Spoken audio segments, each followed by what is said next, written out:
शुरू करते हैं अल्लाह का नाम लेके बिस्मिल्लाहिर्रहमानिर्रहीम। अस्सलाम वालेकुम एवरीवन, मैं हूँ फिरदौस। आज का वीडियो का जो टॉपिक है वो है Islam the surprising reason behind it is rapid growth. ये जो वीडियो में रिएक्शन दे रहे हैं ये MC रज का वीडियो है, जो कि हमने पहले भी इनका वीडियो में रिएक्शन दिया है, तो काफी इंटरेस्टिंग इन्फॉर्मेटिव वीडियो होता है इनका। तो इन्होंने बताया है मतलब क्या रीजन है जो कि मतलब इस्लाम इतना तेजी से ग्रो हो रहा है और बहुत मतलब फेमस लोग भी इस्लाम कबूल कर रहे हैं। इन्होंने क्या बताया है और बहुत इंटरेस्टिंग होने वाला है वीडियो। चलो वीडियो स्टार्ट करते हैं। 2024 इस दिन सऊदी अरब की मिनिस्ट्री ऑफ इस्लामिक अफेयर्स एक रिपोर्ट पब्लिश करती है जिसमें बताया जाता है कि पिछले 5 साल में सिर्फ सऊदी अरब में 3,47,646 लोगों ने इस्लाम कबूल कर लिया, जिसमें मर्द और औरत दोनों शामिल हैं। रिपोर्ट में यह भी बताया गया कि इस्लाम कबूल करने वालों के नंबर साल दर साल बढ़ते चले गए। साल 2019 में 21,654 लोगों ने इस्लाम कबूल किया, साल 2020 में 41,441 लोगों ने, साल 2021 में 27,333 लोगों ने, साल 2022 में 93,899 लोगों ने और लास्ट ईयर साल 2023 में 1,63,319 लोग दूसरे धर्मों को छोड़कर इस्लाम धर्म में आ गए। ये रिपोर्ट सिर्फ सऊदी अरब की है, पूरी दुनिया की बात अभी आगे हम इस वीडियो में करेंगे। लेकिन सवाल ये आता है कि आखिर लोग इस्लाम कबूल क्यों कर रहे हैं? ऐसी कौन सी वजह है? इस्लाम में ऐसी क्या खासियत है कि लोग दूसरे धर्मों को छोड़कर इस्लाम धर्म अपना रहे हैं? तो इस्लाम की इस इंटरेस्टिंग सीरीज के पार्ट 1 वीडियो में हमने कुछ बेसिक रीजन के बारे में बात करी थी, कुछ पॉइंट समझे थे कि आखिर लोग इस्लाम क्यों कबूल कर रहे हैं। आज हम वापस से इस सवाल को डीपली एनालाइज करेंगे और कुछ नए पॉइंट के साथ इस सवाल का जवाब वापस से तलाश करेंगे। बट उससे पहले आप सभी का दिल से शुक्रिया, आपने इस वीडियो पर जबरदस्त रिस्पांस दिया। ऑलमोस्ट 1 मिलियन लोग इस वीडियो को देख चुके हैं। बस इसी तरह मोहब्बत बनाए रखें और इस वीडियो को भी लाइक और शेयर जरूर करें। अब टॉपिक पर वापस आते हैं और शुरू करते हैं आज की ये वीडियो। अन ला इलाहा इल्ला अल्लाह व अशहदु अन्ना मुहम्मदन रसूलु अल्लाह व अशहदु अन्ना ईसा अब्दु अल्लाहि व रसूलु। इस वीडियो में अभी आपने देखा कि एक पूरी फैमिली इस्लाम की सच्चाई से अट्रैक्ट होकर इस्लाम कबूल कर रही है और ये कोई अकेली वीडियो नहीं है। इस तरह की बहुत सी वीडियो रोजाना सोशल मीडिया पर वायरल होती है जिसमें लोगों को कलमा पढ़कर इस्लाम कबूल करते देखा जाता है। उसमें कई ऐसे लोग भी होते हैं जो पूरी दुनिया में पॉपुलर होते हैं, उनके पास अच्छी खासी फैन फॉलोइंग भी होती है, उनकी पर्सनल लाइफ का असर एक बड़ी पॉपुलेशन पर पड़ता है। कुछ नाम आपको बताता हूं। अमेरिका और रशिया दोनों कंट्री की नागरिकता रखने वाले MMA fighter Jeff Monson, British actress Aisha Rosalie, Australian church के पादरी Gold David, Australian UFC fighter Jack Matthews, Spanish football player Jose Ignacio, Korean pop singer J Kim, American boxing champion Gervonta Davis. ऐसे बहुत से famous नाम हैं जिन्होंने इस्लाम कबूल कर लिया। और जब कोई ऐसा फेमस इंसान इस्लाम कबूल करता है तो उसका इंपैक्ट सोसाइटी के एक बड़े हिस्से पर पड़ता है। उस फेमस इंसान को फॉलो करने वाले लोग इस्लाम के बारे में जानना और पढ़ना शुरू करते हैं और उसमें भी बहुत से लोग ऐसे होते हैं जो इस्लाम कबूल कर लेते हैं। हाँ, वो अलग बात है कि उनका नाम सोशल मीडिया पर वायरल नहीं हो पाता, उन्हें सोशल प्लेटफॉर्म पर वो जगह नहीं मिल पाती, लेकिन हर रोज बहुत से ऐसे लोग हैं जो इस्लाम एक्सेप्ट कर रहे हैं। यही वजह है कि प्यू रिसर्च सेंटर की एक स्टडी बताती है कि साल 2060 तक वर्ल्ड पॉपुलेशन में 32% का इंक्रीज आएगा और दुनिया की टोटल पॉपुलेशन 9.6 बिलियन हो जाएगी। सेम पीरियड में मुस्लिम पॉपुलेशन वर्ल्ड पॉपुलेशन के एवरेज से 2 गुनी स्पीड से भी ज्यादा करीब 70% तेजी से आगे बढ़ेगी और पूरी दुनिया में मुस्लिम पॉपुलेशन 3 बिलियन मार्क को क्रॉस कर जाएगी, यानी टोटल वर्ल्ड पॉपुलेशन का 31%। जबकि अगर इसे क्रिश्चियन के साथ कंपेयर करें तो सेम टाइम पीरियड में क्रिश्चियन पॉपुलेशन में 34% का इंक्रीज आएगा। क्रिश्चियन और मुस्लिम दोनों की पॉपुलेशन ऑलमोस्ट इक्वल रहेगी। एक और रिपोर्ट के अकॉर्डिंग साल 2050 तक करीब 30 लाख लोग रिलीजन कन्वर्जन के जरिए इस्लाम फॉलो करने लगेंगे और एक टाइम ऐसा भी आएगा जब मुस्लिम पॉपुलेशन पूरी दुनिया में सबसे ज्यादा होगी। हालांकि ये बस आंकड़े हैं जो अब एक एक करके सामने आ रहे हैं, लेकिन कुरान में बहुत पहले आ चुका है। कुरान चैप्टर 3 वर्स 19 में कहा गया है, अल्लाह के नजदीक दीन सिर्फ इस्लाम है। ये तो आंकड़े हुए। अब आते हैं इस वीडियो के मेन पार्ट पर। आखिर लोग इस्लाम कबूल क्यों कर रहे हैं, उसकी वजह कौन कौन सी है, आइए एक एक करके समझते हैं। नंबर 1, कुरान। ये जो किताब आपके सामने है, इसे इस्लाम की आखिरी पवित्र किताब माना जाता है। मुसलमानों का मानना है कि कुरान उनके लिए अल्लाह की तरफ से भेजा गया आखिरी पैगाम है जो कभी भी नहीं बदलेगा। मतलब जो चीज कुरान में 1400 साल पहले आ चुकी है वो हमेशा, जब तक ये दुनिया रहेगी वैसे ही रहेगी, उसमें किसी भी तरह का कोई बदलाव नहीं होगा। कुरान में ethics and morality, law and justice, historical narratives, spirituality and worship जैसे कई इंपॉर्टेंट पॉइंट्स पर बात करी गई है। इसके अलावा लीगल सोर्स, इस्लामिक कानून जिसे शरिया कहा जाता है, इसका मेन सोर्स कुरान है। सोशल रिफॉर्म्स, सोसाइटी में justice, equality and human rights की प्रॉपर गाइडलाइन कुरान में मेंशन है। मतलब इंसान की लाइफ से जुड़ी हर चीज कुरान में आपको मिल जाएगी। जैसे जस्टिस, कुरान में न्याय, इंसाफ को काफी इंपॉर्टेंस दी गई है। कुरान चैप्टर 4 वर्स 135 में कहा गया है, ऐ लोगों खड़े हो जाओ पूरी ताकत के साथ इंसाफ को कायम करने के लिए अल्लाह के गवाह बनकर। अगर यह इंसाफ तुम्हारे अपने खिलाफ हो, तुम्हारे माँ बाप के या तुम्हारे रिश्तेदारों के, चाहे वो इंसान अमीर हो या गरीब, अल्लाह ही दोनों का पालनहार है। इसलिए तू अपनी ख्वाहिश की पैरवी ना करो कि तुम इंसाफ से हट जाओ। अगर तुमने लगी लिपटी बात कही या सच्चाई को अवॉइड किया तो याद रखो अल्लाह तुम्हारे हर अमल से बाखबर है। मतलब कुरान ने इंसाफ के लिए किसी भी रिश्ते को अहमियत नहीं दी। सामने कोई भी हो, फिर वो तुम्हारे माँ बाप ही क्यों ना हो, कोई बहुत अमीर इंसान हो या कोई बहुत ही गरीब, कुछ मैटर नहीं करता। उस कंडीशन में सिर्फ इंसाफ, जस्टिस ही फर्स्ट एम होता है। दूसरा, चैरिटी। ये दुनिया हाथ की इस 5 उंगली की तरह है। हर इंसान एक दूसरे इंसान के बराबर नहीं है। कोई बहुत अमीर है तो कोई बहुत गरीब। किसी के पास इतना माल है कि उसे किसी चीज की कोई कमी नहीं, तो कोई ऐसा भी है जिसके पास खाने के लिए खाना, पहनने के लिए कपड़े तक नहीं है। सोसाइटल बैलेंस पूरी तरह से बिगड़ा हुआ है। कुरान इस पर भी एक रास्ता दिखाता है। कुरान चैप्टर 2 वर्स 177 में कहा गया है, नेकी ये नहीं कि तुमने अपने चेहरे ईस्ट की तरफ कर लिए या वेस्ट की तरफ, बल्कि नेकी तो यह है कि जो ईमान लाए अल्लाह पर, आखिरी दिन पर, फरिश्तों पर, किताब और नबियों पर, और वो खर्च करे अपना माल रिश्तेदारों, यतीमों, मिस्कीनों और मुसाफिरों पर। मतलब जो अमीर लोग हैं वो अपने माल में से कुछ हिस्सा उनको भी दें जिन्हें उसकी उस वक्त में सबसे ज्यादा जरूरत है। हम इस पॉइंट पर अभी आगे डिटेल में बात करेंगे। तीसरा, पेशेंस, सब्र। अक्सर ऐसा देखा जाता है जब इंसान किसी चीज को लेकर काफी परेशान हो जाते हैं, मेंटली काफी स्ट्रेस में रहने लगते हैं, और कई लोग तो ऐसे भी होते हैं जो वक्त खराब होने का प्रेशर झेल ही नहीं पाते और सुसाइड तक कर लेते हैं। उनके अंदर वो सब्र नहीं होता जिससे लाइफ के डाउनफॉल को वो हंसते मुस्कुराते गुजार दें। हालांकि अगर कोई इस टाइम पीरियड में आके ये कहे कि फिक्र ना करो, मैं तुम्हारे साथ हूं, तो ये एक सेंटेंस इंसान को बड़ी हिम्मत देता है। कुरान इंसान की इस मायूसी वाले टाइम पर भी बात करता है। कुरान चैप्टर 2 वर्स 153 में कहा गया है, ऐ ईमान वालों सब्र और नमाज से मदद चाहो, जान लो कि अल्लाह सब्र करने वालों के साथ है। ऑनेस्टी को लेकर कुरान चैप्टर 9 वर्स 119 में कहा गया है, ऐ ईमान वालों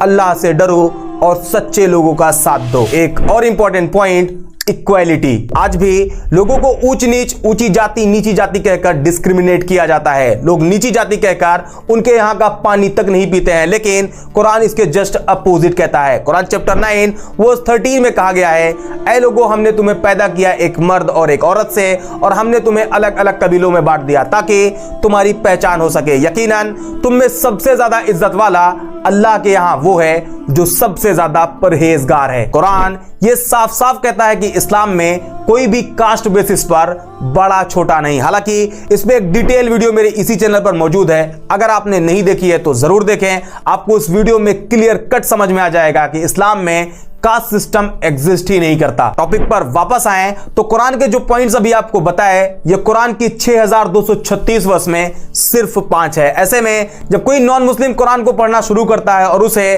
कुरान में इस तरह के हजारों पॉइंट्स मिलते हैं तो वो उससे अट्रैक्ट होता है और इस्लाम कबूल कर लेता है। अभी साल 2022 में ब्रिटेन की एक लड़की जो कुरान पढ़ना शुरू करती है और वो 4 बार पूरी कुरान पढ़ती है और आखिर में इस्लाम कबूल कर लेती है। कई जगह तो ऐसा भी हुआ है कि लोग कुरान सिर्फ इसलिए पढ़ना शुरू करते हैं ताकि वो कुरान में गलतियां निकाले और फिर उसे क्रिटिसाइज करें। बट होता यह है कि जब वो कुरान पढ़ना शुरू करते हैं तो उन्हें गलतियां मिलती ही नहीं और वो खुद मुसलमान हो जाते हैं। कहने का मतलब आज जो पूरी दुनिया में लोग इस्लाम कबूल कर रहे हैं उसमें एक बड़ी वजह कुरान है, जहां कुरान लोगों को इस्लाम की सच्चाई बताता है और उन्हें इस्लाम एक्सेप्ट करने के लिए इनवाइट करता है। Reason number 2, charity. अभी कुरान वाले सेक्शन में कहा था कि इस पे हम डिटेल में बात करेंगे। अब आइए ये भी देखते हैं कि आखिर ये कैसे किसी नॉन मुस्लिम को इस्लाम की तरफ अट्रैक्ट करता है। अक्सर आप देखते होंगे कि रोड पर, फुटपाथ पर कुछ ऐसे लोग रहते हैं जिनके पास अपना घर तक नहीं होता। बड़ी मुश्किल से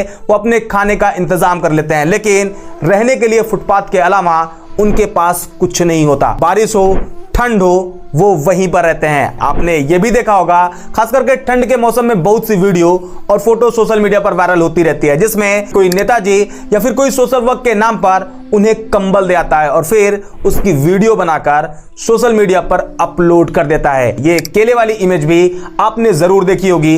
केले तो सिर्फ 2 हैं लेकिन देने वाले 4 हैं। अब ये इमेज देखें, यहां केला तो सिर्फ 1 है जबकि डोनेट करने वालों की गिनती आप खुद कर सकते हो। कहने का मतलब आज के टाइम पर चैरिटी कम होती है जबकि उसका एडवर्टीजमेंट बहुत ज्यादा होता है। लेकिन जब आप चैरिटी के कॉन्सेप्ट को इस्लाम के पर्सपेक्टिव से देखते हो तो इमेज कुछ और निकलकर सामने आती है। आइए अब इसे समझते हैं। जैसा कि भी बताया, कुरान चैप्टर 2 वर्स 177 में कहा गया है, नेकी ये नहीं कि तुमने अपने चेहरे ईस्ट की तरफ कर लिए या वेस्ट की तरफ, बल्कि नेकी तो ये है कि जो ईमान लाए अल्लाह पर, आखिरी दिन पर, फरिश्तों पर, किताब और नबियों पर, और वो खर्च करे अपना माल रिश्तेदारों, यतीमों, मिस्कीनों और मुसाफिरों पर। इसी को फॉलो करते हुए इस्लाम में फाइनेंशियली कमजोर लोगों के लिए एक सिस्टम बनाया गया है। कई अलग अलग तरीके बताए गए हैं, कानून बनाए गए हैं जिससे कमजोर और गरीब लोग भी भूखे ना रहें। नंबर 1, ज़कात। इस्लाम के जो 5 पिलर्स हैं उसमें एक है ज़कात। अब ये ज़कात क्या है, इसे आपको एक लाइन में समझाऊं तो ये एक इस्लामिक सिस्टम है जिसके थ्रू फाइनेंशियली कमजोर लोगों की मदद की जाती है। ज़कात का पूरा कॉन्सेप्ट सिर्फ इसलिए बनाया गया है ताकि सोसाइटी में जो इकोनॉमिक इनइक्वालिटी है उसे खत्म किया जा सके। ज़कात की मदद से सोसाइटी में इकोनॉमिक स्टेबिलिटी आती है और गरीब लोगों के हालात में सुधार भी आता है। ज़कात के जरिए सोशल यूनिटी एंड ब्रदरहुड को भी बढ़ावा मिलता है। ऐसे में सोसाइटी के वो लोग जो फाइनेंशियली मजबूत है और वो ज़कात के लिए फिक्स किए गए अमाउंट लिमिट से ज्यादा की हैसियत रखते हैं तो साल में एक बार उन्हें अपने टोटल सेविंग का 2.5% अमाउंट ज़कात के तौर पर देना पड़ेगा। मान लीजिए किसी के पास 1 लाख रुपए है और उस पर ज़कात कंपलसरी है तो उसे 2,500 रुपए ज़कात निकालनी पड़ेगी और उसे गरीबों को देना पड़ेगा। कुरान चैप्टर 2 वर्स 43 में कहा गया है, नमाज कायम करो और ज़कात दो। चैप्टर 24 वर्स 56 में कहा गया है, नमाज कायम करो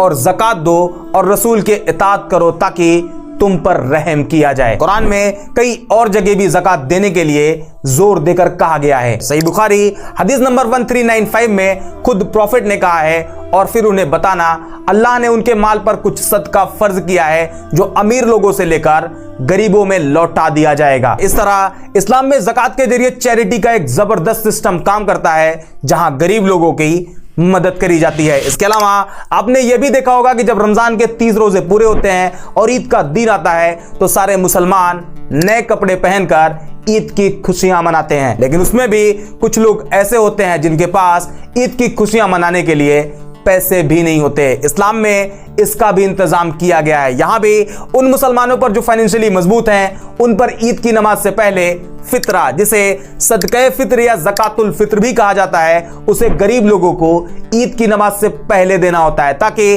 फाइनेंशियली कमजोर लोग भी ईद की खुशियां मना सके। इसके बारे में सही बुखारी हदीस नंबर 1503 में बताया गया है। सेम इसी तरह जब कोई रमजान के रोजे तोड़ देता है या बगैर किसी वजह के रोजे छोड़ देता है तो उस कंडीशन में इस गलती को सुधारने के लिए एक तरीका यह भी है कि उसे 60 गरीब लोगों को खाना खिलाना पड़ता है, जो कि सही बुखारी हदीस नंबर 1936 पर मेंशन है। ईद अल अज़हा, जिसे आम भाषा में बकरा ईद भी कहा जाता है, इस मौके पर जिन लोगों पर कुर्बानी कंपलसरी होती है और वो जानवर कुर्बान करते हैं तो उसके गोश्त का 1/3 हिस्सा गरीबों को दिया जाता है। ऐसे बहुत से मौके हैं जहां इस्लाम अमीरों से लेता है और गरीबों में बांट देता है। और जैसा कि शुरू में ये इमेज आपको दिखाई थी जिसमें केला तो एक है लेकिन दान करने वाले अनेक हैं, यह भी बताया था कि लोग कंबल बांटते टाइम वीडियो शूट कर लेते हैं और उसे सोशल मीडिया पर डालकर लोगों को दिखाते हैं कि उन्होंने कुछ डोनेट किया है। इस तरह से वो अपनी दरिया दिली का शो ऑफ कर रहे होते हैं, बट सच ये है कि वो उस गरीब इंसान जिसको उन्होंने कुछ डोनेट किया होता है उसकी बेइज्जती कर रहे होते हैं, उसकी गरीबी का मजाक बना रहे होते हैं। जबकि अगर आप सेम कॉन्सेप्ट को इस्लाम के पर्सपेक्टिव से देखते हैं तो सही बुखारी हदीस नंबर 1423 में प्रॉफिट कहते हैं चैरिटी ऐसे करो कि अगर अपने राइट हैंड से किसी को कुछ दो तो आपके लेफ्ट हैंड को मालूम ना चले कि आपने क्या और कितना डोनेट किया है। ये वीडियो बनाकर फोटो लेकर अपनी चैरिटी को पब्लिक कर देना इस्लाम का तरीका नहीं है। और जब कोई नॉन मुस्लिम इस्लाम के इस पूरे चैरिटी सिस्टम को पढ़ता है और उसे ये सब मालूम चलता है तो वो इस्लाम की तरफ अट्रैक्ट होता है और इस्लाम कबूल कर लेता है। इसी तरह और भी बहुत से रीजन हैं जो नॉन मुस्लिम को इस्लाम की सच्चाई बताती है और उन्हें इस्लाम एक्सेप्ट करने के लिए इनवाइट करती है। कुछ रीजन मैंने इस सीरीज के पार्ट 1 वीडियो में बताया हुआ है और ये पार्ट 2 था। आने वाले टाइम में पार्ट 3 भी आएगा। इस वीडियो को खत्म करूं उससे पहले आपको एक बात और बता दूं, जो लोग ये कहते हैं कि इस्लाम तलवार के दम पर फैला है उन्हें कुरान ने खुद जवाब दिया है। कुरान चैप्टर 2 वर्स 256 में कहा गया है दीन के मामले में कोई जोर जबरदस्ती नहीं, सही बात गलत ख्यालात से अलग छांटकर रख दी गई है। मतलब इस्लाम में किसी भी रिलीजन को अपनाने के लिए मजबूर नहीं किया जा सकता। इस्लाम के अकॉर्डिंग रिलीजन को अपनी खुद की मर्जी से और समझदारी से फॉलो करना चाहिए। उम्मीद करते हैं आज की इस वीडियो से आपको बहुत कुछ नया सीखने को मिला होगा और आपको इस सवाल का जवाब भी मिल गया होगा कि आखिर क्यों दुनिया में इस्लाम सबसे तेजी से आगे बढ़ रहा। आज के वीडियो में इतना ही, मिलते हैं नेक्स्ट वीडियो में एक और इंटरेस्टिंग टॉपिक के साथ, जो कि काफ़ी ज़्यादा इंटरेस्टिंग वीडियोस है जो कि इन्होंने बताया है, जो कि मतलब एक्चुअली में जो मतलब इन्फॉर्मेशन दिया है, जो कि मतलब अलग अलग देशों में मतलब कुरान का कौन सा चैप्टर में क्या क्या सब लिखा गया है, जिसकी इतना तेज़ी से इतना फेमस लोग सेलिब्रिटी क्यों इस्लाम कबूल कर रहे हैं, इसका रीज़न भी बताया है। और मतलब इस्लाम में जैसे कि कोई लोग तो कुरान को पढ़ के इस्लाम कबूल कर रहे हैं समझ के, और कोई गलत निकालने के लिए कुरान पढ़ रहे हैं, लेकिन उनको इतना अच्छा लगता है कुछ गलती नहीं निकालते, उसकी वजह से लोग भी इस्लाम कबूल कर रहे हैं। और उसके साथ साथ बताया है जैसे कि मतलब कौन सा आयत में क्या क्या चीज़ रखा गया है, जैसे कि बहुत अच्छा चीज़ बताया, जैसे कि मतलब कुरान में ये चीज़ है जैसे कि हम लोग कोई धर्म को कोई ऊपर कोई नीचे बड़ा छोटा ऐसा नहीं, बस सबको इक्वालिटी है, एक चीज़ है। दूसरा बात बताया जैसे कि सब्र करने वालों के साथ होता है अल्लाह ताला, और जो सही है जिसका भी खिलाफ हो, या वो गरीब हो या फिर अमीर हो या माँ बाप, सबके साथ सबका सेम इंसाफ मतलब इक्वल होता है, इंसाफ होता है सबके साथ सेम। और मतलब ज़कात के बारे में बताया है जैसे कि हम लोग मतलब दिखावा करने के लिए, बहुत सारे लोग हैं दिखावा करने के लिए मतलब सोशल मीडिया में पोस्ट करते रहते हैं, लेकिन एक एक्चुअली में बताया गया जैसे कि एक हाथ से सामने वालों को कुछ दो जैसे कि दूसरे वालों को पता ना चले, ये भी सर बताया गया है ज़कात के बारे में। तो आई होप आपको ये वीडियो बहुत ज़्यादा अच्छा लगा होगा। अगर वीडियो अच्छा लगे तो चैनल को सब्सक्राइब कर देना, वीडियो को लाइक कर देना। अस्सलाम वालेकुम।